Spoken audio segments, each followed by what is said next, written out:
Okay, good evening and welcome to online stats notes, AP stats notes for Mr. Smith's AP stats classes. We're back to this again,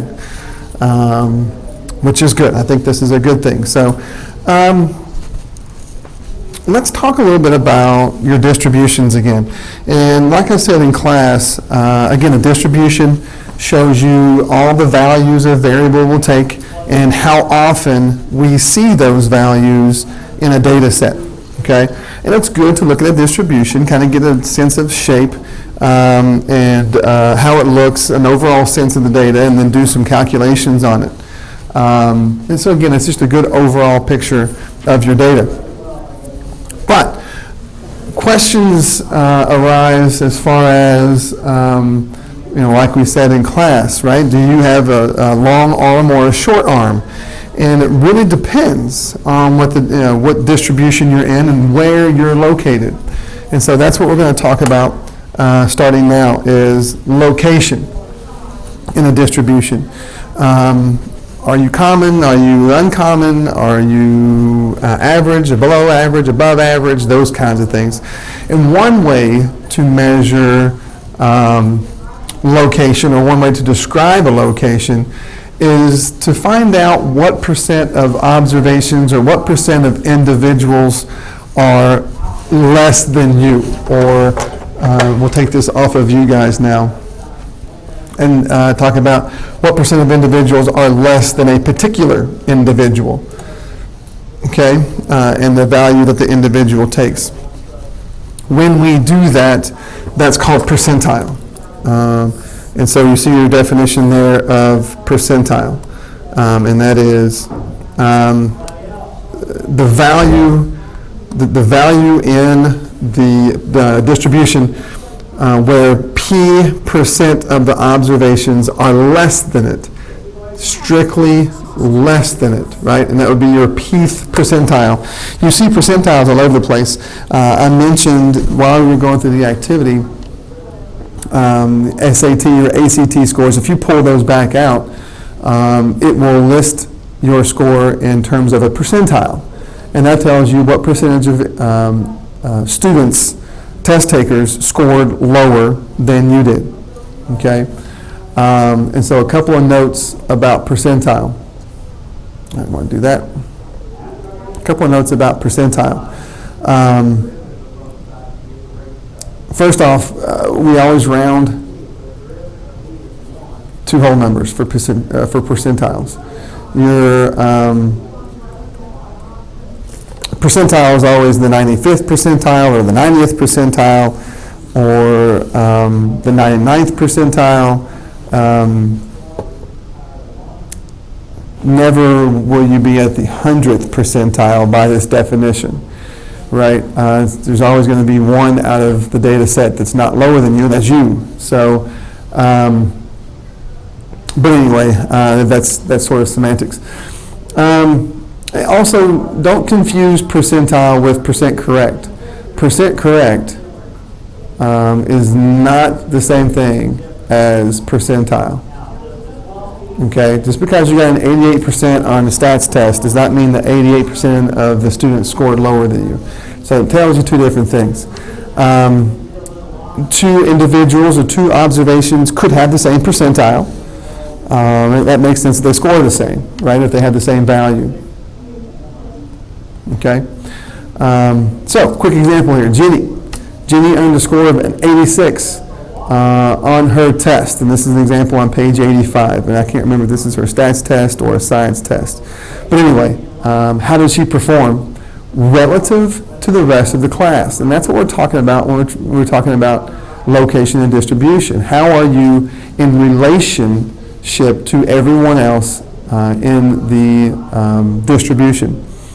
How did she perform? Okay, well, if she scored an 86 in this stem and leaf plot, here's 86. So what percent scored less than her? Well, we could do this in the opposite way. We don't know how many people are in the class. But anyway, we've got 1, 2, 3, 4, 5, 6, 7, 8, 9, 10, 11, 12, 13, 14, 15, 16, 17, 18, 19, 20, 21. out of, let's see, 22, 23, 24, 25 students that scored lower than her. So that is that's 84%. And so she was scored at the 84th percentile. Okay?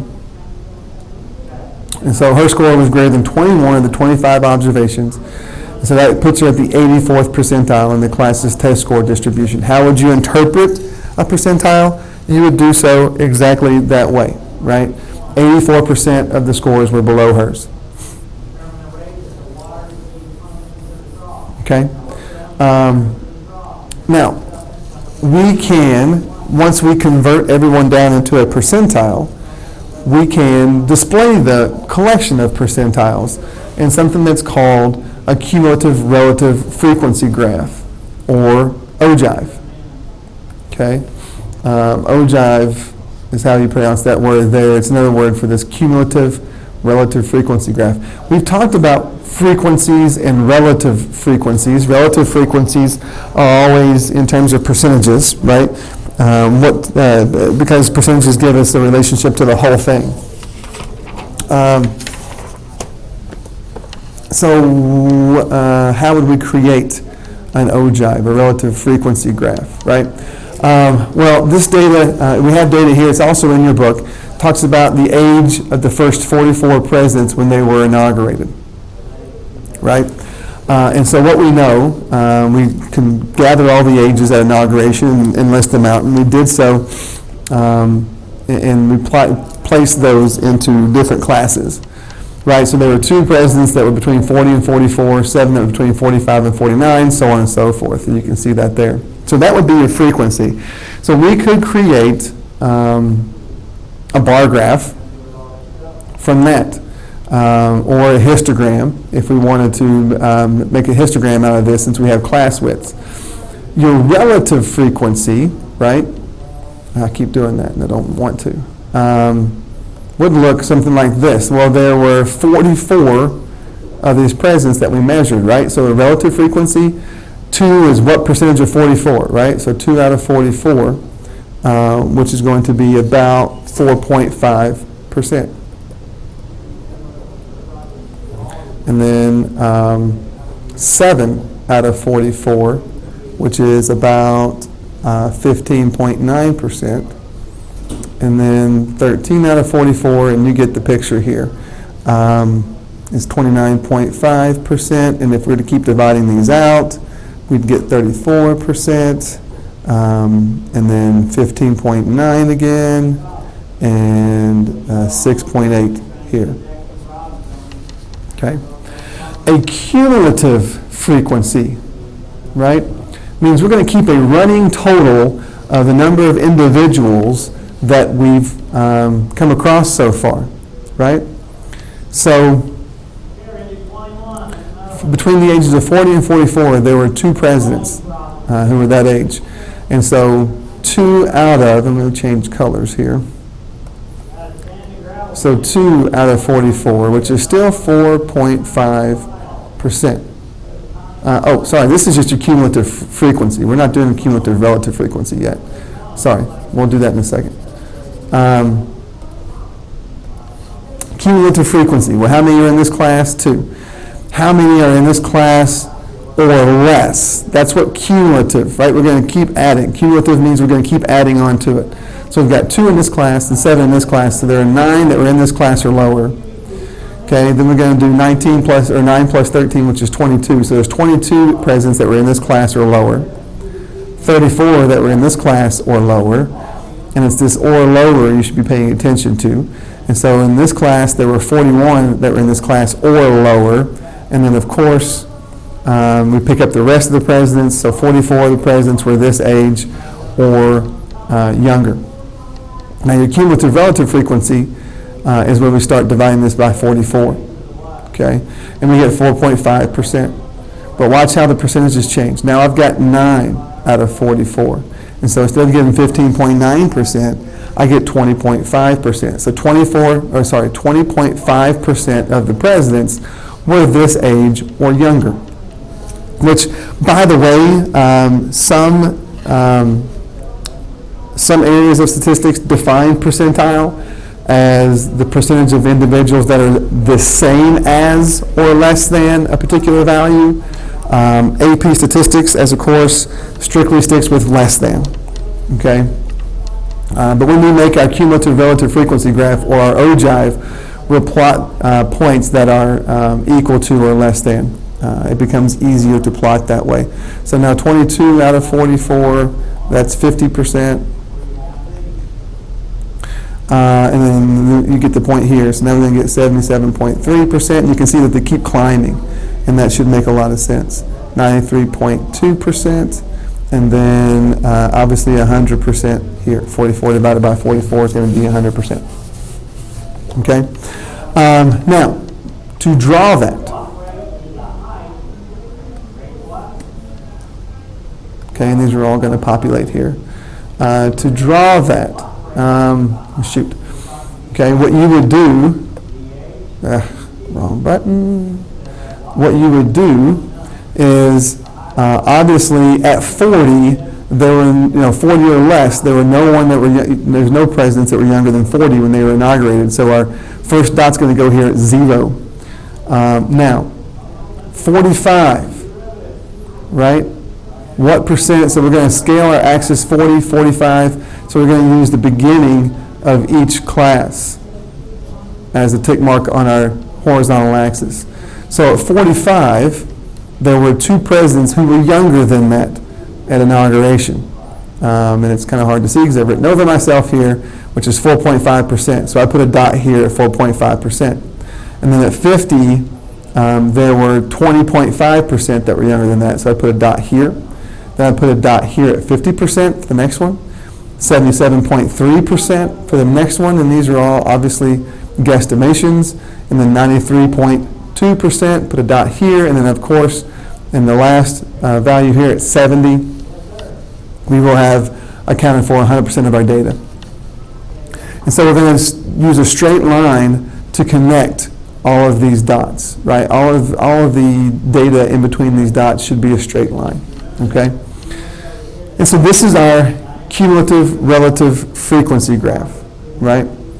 And so what this does, and we keep talking about, this is how many that were this age or less, this age or less, this age or less, this age or less. So what this cumulative relative frequency graph does is it shows percentiles.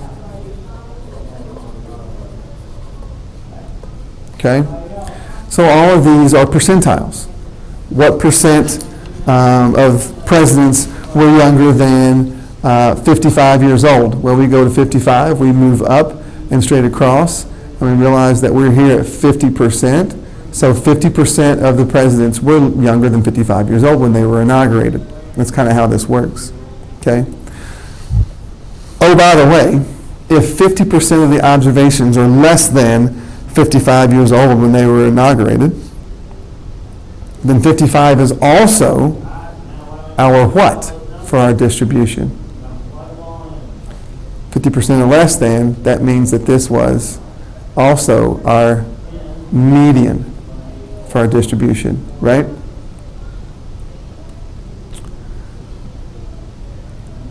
What about our Q1 and Q3? Can we find that on here? Well, Q1 is where 25% of the observations are less than it, right? So where's 25% on our graph? Well, 25% is about right here. We would sort of walk over to our graph as best we can and drop this down, and your Q3, or I'm sorry, your Q1 would be roughly 51 years old. Okay? Q3 is where 75% of the observations are less than that, so maybe about right here. And so we go over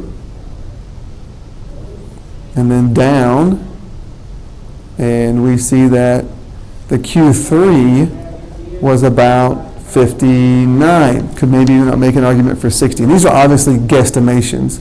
So percentiles also correspond to your 5-number summary, right? You can find your quartiles, your median. Could even find the interquartile range. Now that I have Q1 and Q3, my interquartile range is going to be 8, right, when I subtract these guys. So we can tie this to some of our summary statistics that we were talking about in the last chapter.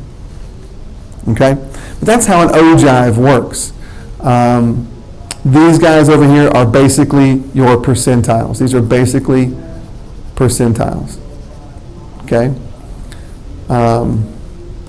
Now, you try. From this graph, we want to talk about Barack Obama, who is 47 years old, which this suggests he's unusually young. Well, why do we say unusually young? Well, we would want to figure out, or they're asking, was Barack Obama unusually young? Well, how many presidents were younger than him at inauguration? Or what percentage of presidents were younger than him at inauguration? So see if you can't figure that out. And then try to estimate and interpret the 65th percentile of the distribution. There's that word again, right?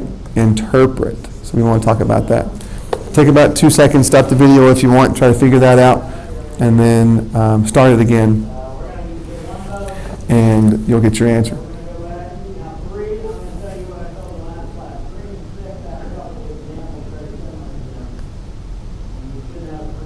Okay, so 47 years old on our graph corresponds to about a 10% on our cumulative relative frequency scale, which means the 10th percentile. So was he unusually young? Well, only 10% of the presidents were younger than him at inauguration. So it depends on how you feel about 10%. I would say, yeah, he was unusually young. Okay. And we point to the percentile as our justification for that, if it asks us to justify it. Now, estimate and interpret the 65th percentile. And I'm going to try to do this with a straight line the best I can. 65th percentile would be about right here, and we're going to go straight over. And then we're going to go straight down.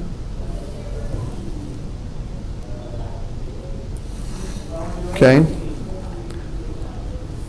so the 65th percentile was about 58 years old, 57 you can make a case for.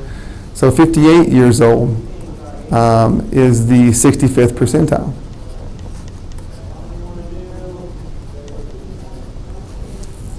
That's pretty rough. 65th percentile, okay? Interpret that.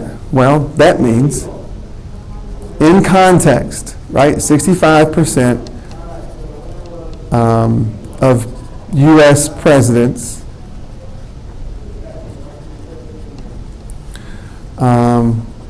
were younger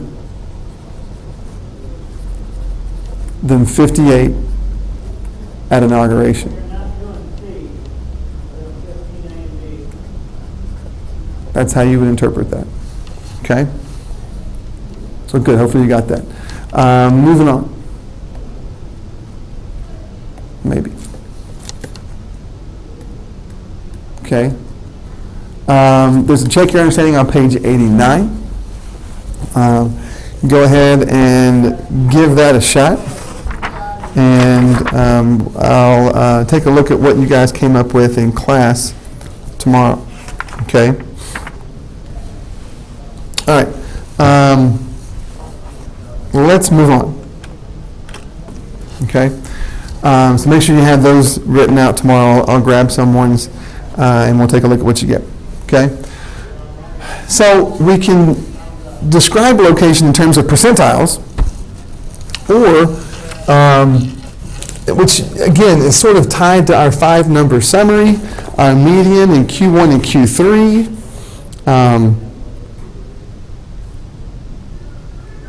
Which is nice. And then we can also measure position in terms of z-scores. And we kind of saw this a little bit from your activity. Sorry, I keep getting distracted here. I'm trying to figure out if I do want to keep going or not. And we can at least talk about quickly what a z-score is. Okay? And so a z-score tells us how many standard deviations from the mean an observation falls, and in what direction. Okay? So now we're going to talk about standard deviations from the mean, right? Standard deviations from the mean. So we've switched measures of center and spread. Again, percentiles correspond to your quartiles and median and all of your 5-number summary, which suggests that we might want to use that in terms of location when our distributions are skewed. Z-scores talk about your position based on standard deviations from the mean. And so maybe when our distribution is a little bit more symmetric, then we want to talk about z-scores. It would probably make more sense to talk about z-scores. So not only does it tell us how far we are from the mean, or how many standard deviations away from the mean we are, it also tells us in what direction. Okay? Are you above or are you below the mean? That's what we mean by direction. Are you above or are you below the mean?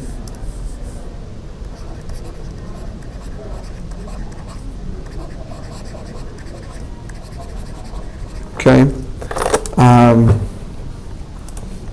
So what exactly is the z-score? How do we find it, right? If we take a look at a particular observation or a particular individual in a distribution that has a known mean and standard deviation, so we'll have to have the mean and standard deviation, then what we call the standardized value, right? The standardized value of x is simply by this. We denote z-scores. I mean, the reason why we call these guys z-scores is because we use z to denote the standardized value. How we get that is we find out, and like we did in your activity today, your value, your arm length minus the mean, so that gives you your distance from the mean, right? When you subtract, that's how you find distance on a number line. So this is how far away you are from the mean. And then when we take that difference and divide it by the standard deviation, then we'll find out how many standard deviations that difference is, right? And so it really depends on what that spread of that distribution is. And so we can take a look at an example of that. Here we can do that for Jenny. Jenny and her 86 on her test, right? Again, this is from your example in the book. So Jenny earned a score of 86 on her test. The class average was an 80, right? So should she be happy, right? Did she just kick tail on the test? Did she do a lot better than the rest of her classmates? Or did she do okay, right? Is she about average, right? The standard deviation on the test was 6.07. So what is her standardized score?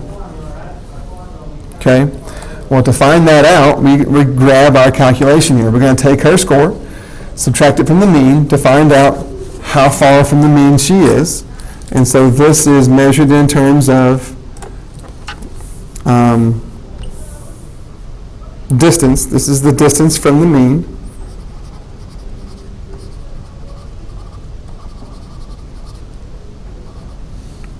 Okay, so she's 6 percentage points away from the mean, and the standard deviation was 6.07. So how many standard deviations, how many 6.07s is she away from the mean? She's almost 1, right? Because 6 percentage points versus compared to 6.07. If I wanted to compare those two, I would divide them, and that's why we divide by 6.07, and we get 0.99. Okay, so in terms of an interpretation of this, because we mentioned up here that it gives you direction as well, right? Well, since her z-score, since her standardized score is positive, this means that Jenny scored almost 1 standard deviation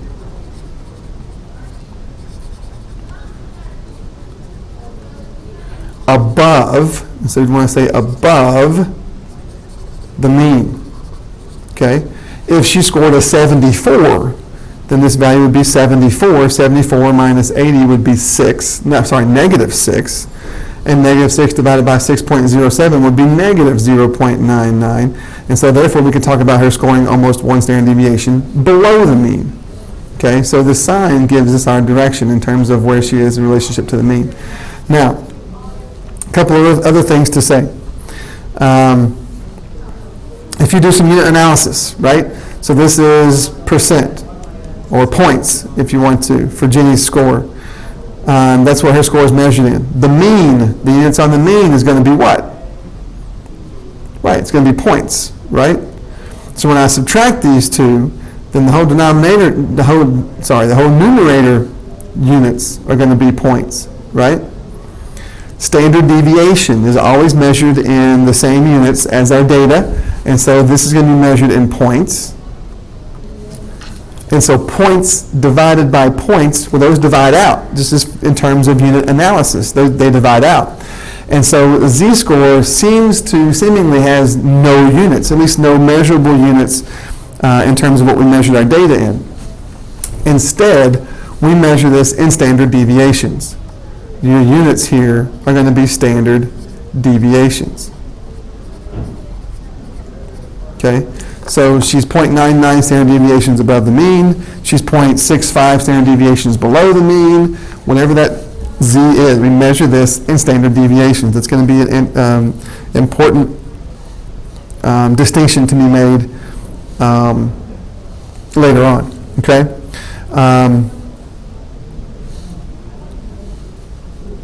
So anyway, that's where our z-score comes from. That's another way to measure location in a distribution. And we'll talk about z-scores a little bit more coming up tomorrow night.